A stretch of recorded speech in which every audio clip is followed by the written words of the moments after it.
Welcome to this episode of Real Talk. My name is Christy Ivy. I am the founder and president of Christy's Cause, a nonprofit in Southwest Florida working to eradicate child sex trafficking and exploitation. On March 23rd, the FBI issued a warning as a result of COVID-19 that due to a newly developing environment, parents and children should be aware of the dangers of online child sexual exploitation. The National Center for Missing and Exploited Children has experienced over a 90% increase in cyber tip line reports related to sexual exploitation of children between January and June of this year versus the same time period last year. Today, it is vital we secure our children's electronic devices and establish clear and safe boundaries for them. I've run across many parents who feel overwhelmed and paralyzed when it comes to their children and electronic devices. Most people don't realize how many security options are available to protect their children. Today, we will be discussing how parents can secure their child's Android device with Sergeant Wade Williams of the Collier County Sheriff's Office Special Crimes Bureau Exploitation Section. He is responsible for managing Collier County's Internet Crimes Against Children Federal Task Force, the Missing Persons Unit, the Internet Exploitation Unit, and the Human Trafficking Unit. He is a member of the Child Abduction Response Team and on the Human Trafficking Task Force for the Middle District of Florida. His dedication and hard work have resulted in the arrest and prosecution of numerous sex predators.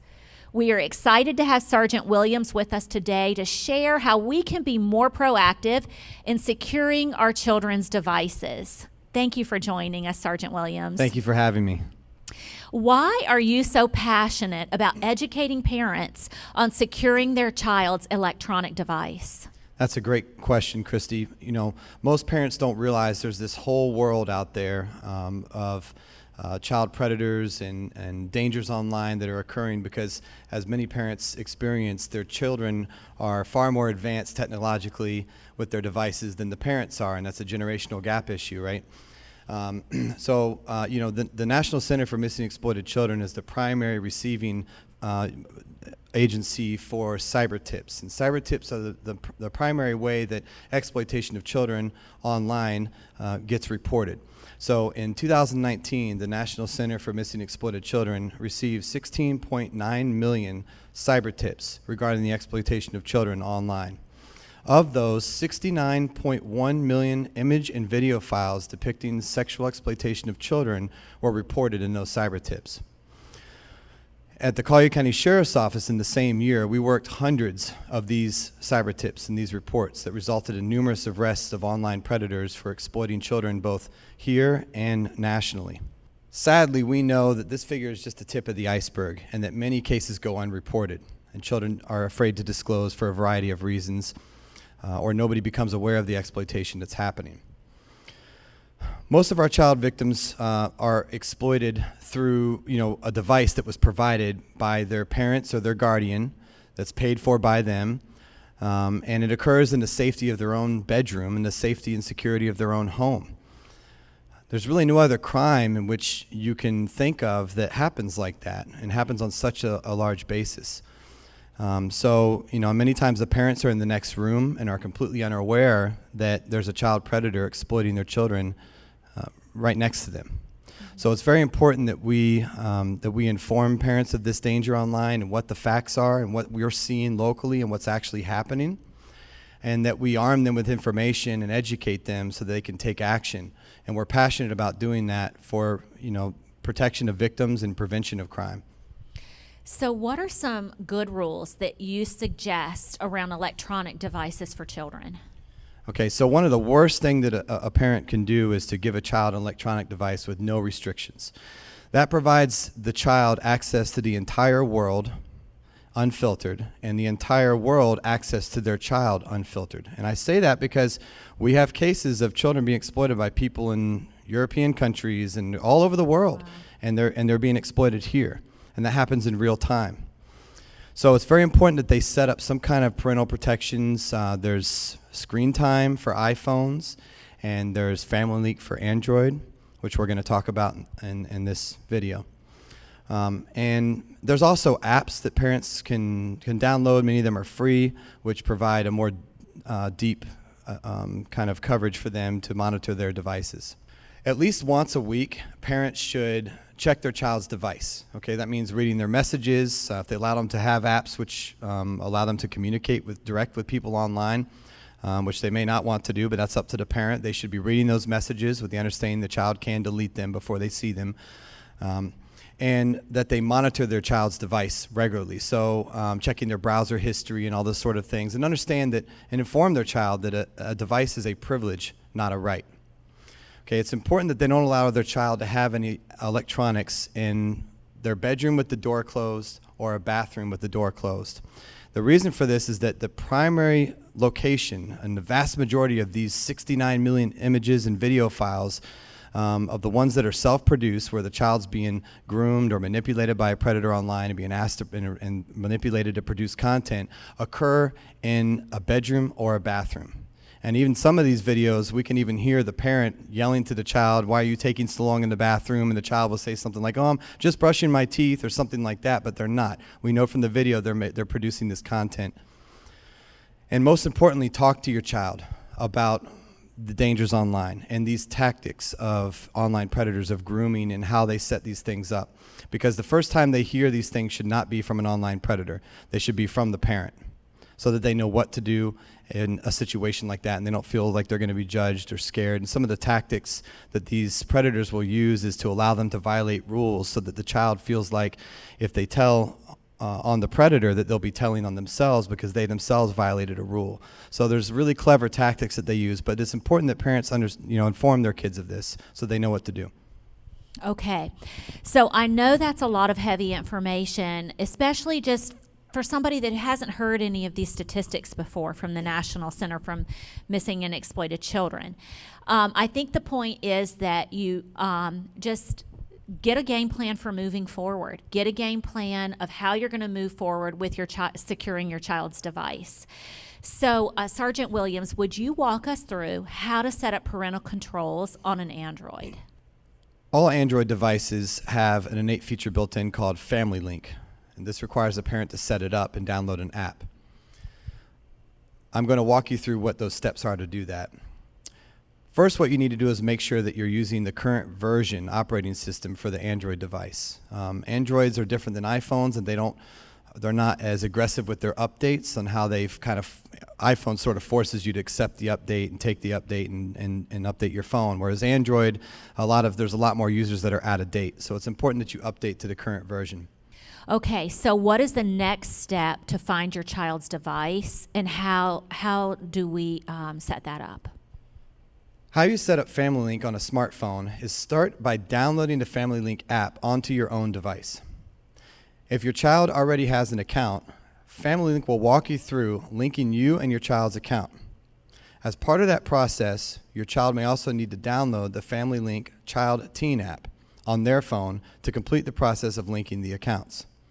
If your child does not already have a Google account or Gmail, you can also create a Google account for your child so that you can use Family Link, and this is actually required. And you want that account to be a different account than your parent account.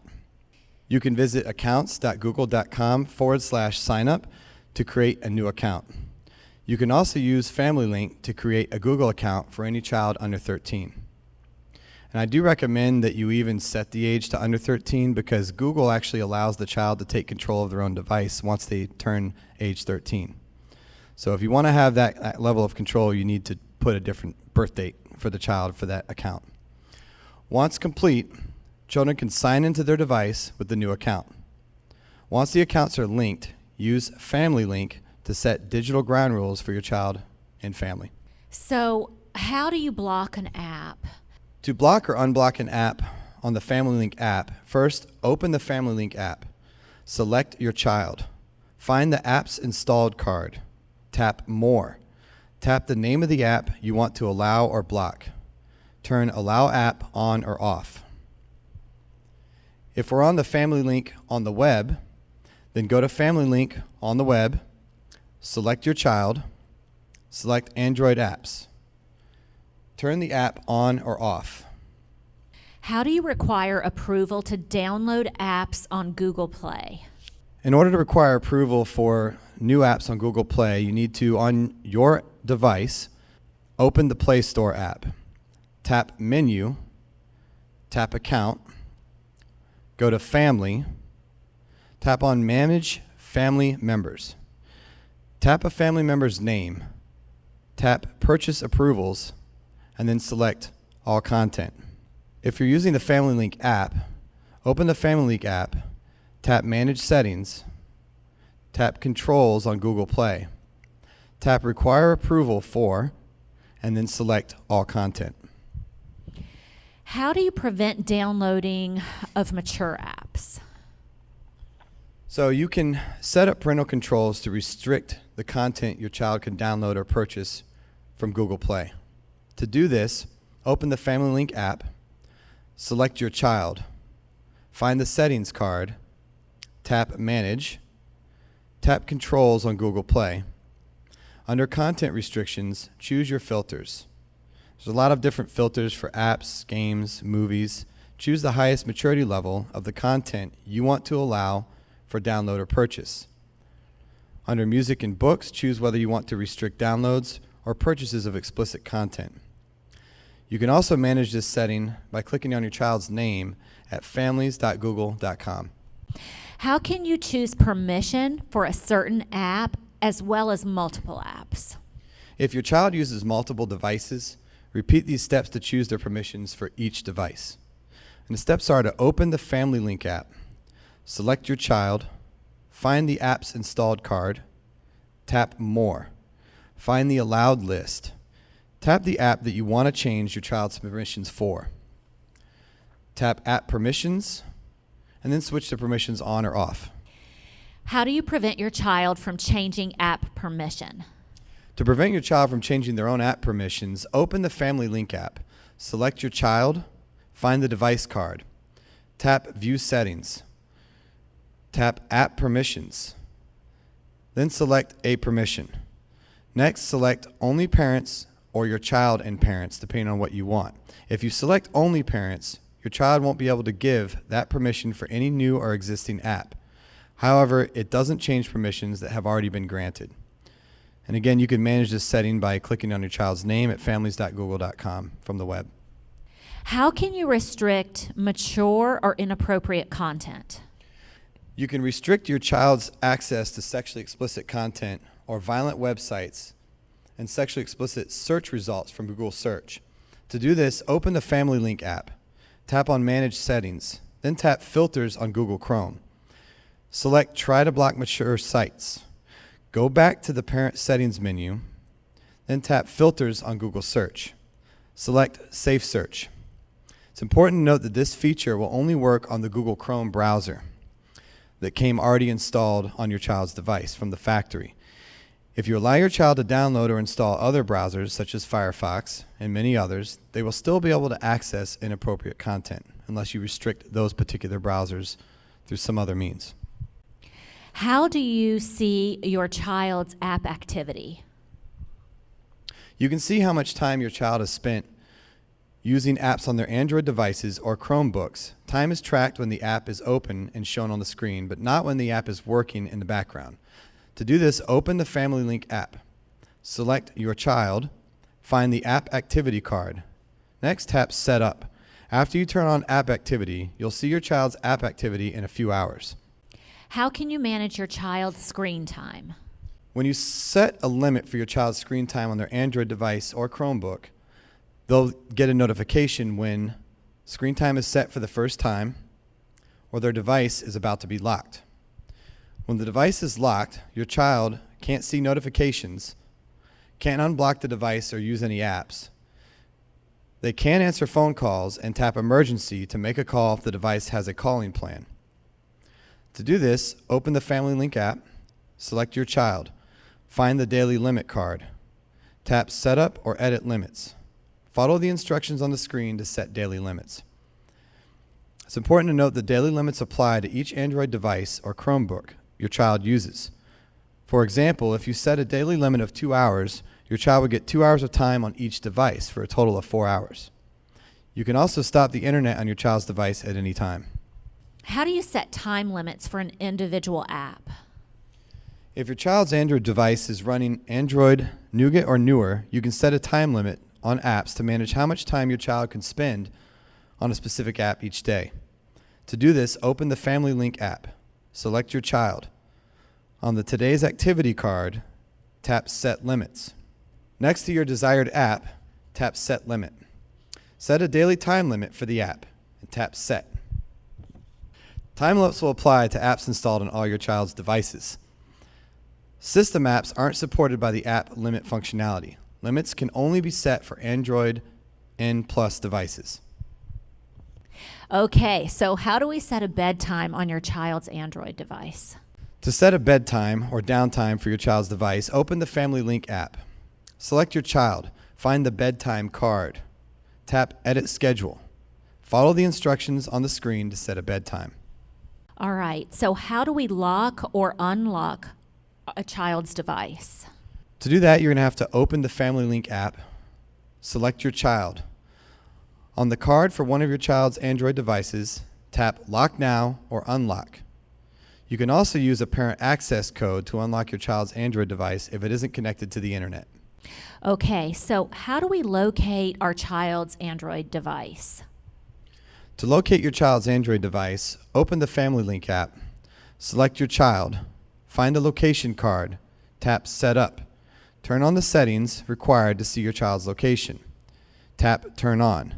It may take up to 30 minutes to see your child's location.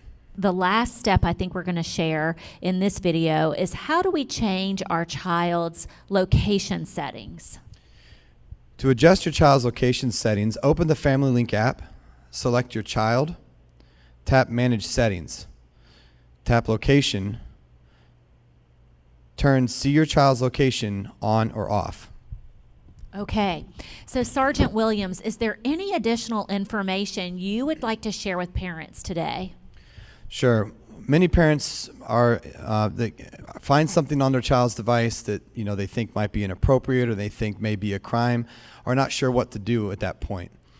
So the first thing that they need to do is to take the child's device, physically take it from them. There are cases where parents have left the device with the child because they're in shock about what they found or they want to discuss it with their significant other. And then they return, 30 minutes, an hour later, only to find that the child's then deleted all the evidence and many other things that they didn't even know were happening yet because they only found the tip of the iceberg. So it's important to take the device directly from them and then decide what course of action to take next. If they think it's a crime, they need to report it to law enforcement. Evidence online is very time sensitive, can be lost very easily, so it's important that we preserve evidence online. We have authority under federal law to do that, but we have to act quickly, so they need to report immediately and not wait. And make sure that they don't allow their child during that time to have any access to any internet-connected device at all, say the family iPad or the family computer, because many of these apps, the child can log in from another device using their username and passcode, and then they can delete the evidence from there, and it won't be recoverable. Okay, this is great information, and I know it's so important because as you opened up the video, you said that oftentimes our children are much more knowledgeable about technology than we are. So I think you shared some excellent points that for parents to really be educated and inform themselves. So thank you so much for being here with us today. Please take advantage of the additional resources provided in the description of this video, and thanks for joining us on this episode of Real Talk.